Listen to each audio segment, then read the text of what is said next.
সুনামগঞ্জে বন্যা পরিস্থিতির উন্নতি হচ্ছে।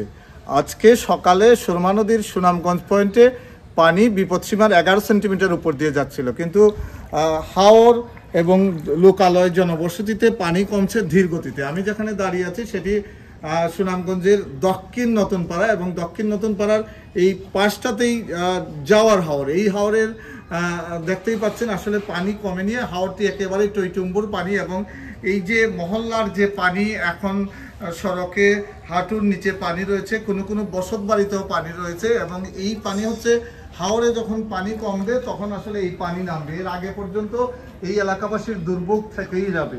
এইরকম আসলে অনেক শহরের অনেক এলাকাতেই আছে যেখানে হাওরের পাশে মহল্লা, সেখানে আসলে এখনও পানি রয়েছে, অর্থাৎ হাওরে পানি না কমলে নদীতে কমলেও এই সব এলাকায় পানি থাকবে।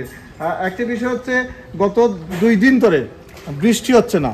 বৃষ্টি না হওয়ায় আসলে পানি কমছে, কিন্তু হাওর এবং লোকালয় জনবসতিতে পানি ধীর গতিতে কমছে।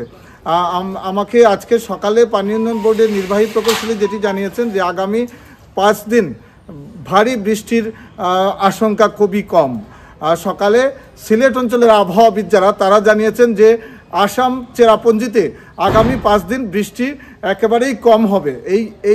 এই অঞ্চলে অর্থাৎ সিলেট এবং সুনামগঞ্জ অঞ্চলে বৃষ্টি কম হবে, কিন্তু আসামের যে বৃষ্টিটি ছিল, ভারী বর্ষণ যেটি হওয়ার শঙ্কা ছিল, সেটি আসলে আসামের শেষ প্রান্ত অর্থাৎ রংপুর অঞ্চলে এখন সেই বৃষ্টি হচ্ছে। এই জন্য সিলেট এবং সুনামগঞ্জ অঞ্চল রেহাই পেয়েছে, এবং আগামী 5 দিন তেমন কোনো ভারী বৃষ্টিপাত হবে না, মাঝারি থেকে হালকা বৃষ্টি হবে, এবং সেটি এই অঞ্চলের বন্যা অবনতির কোনো আশঙ্কা নেই জানিয়েছেন তারা।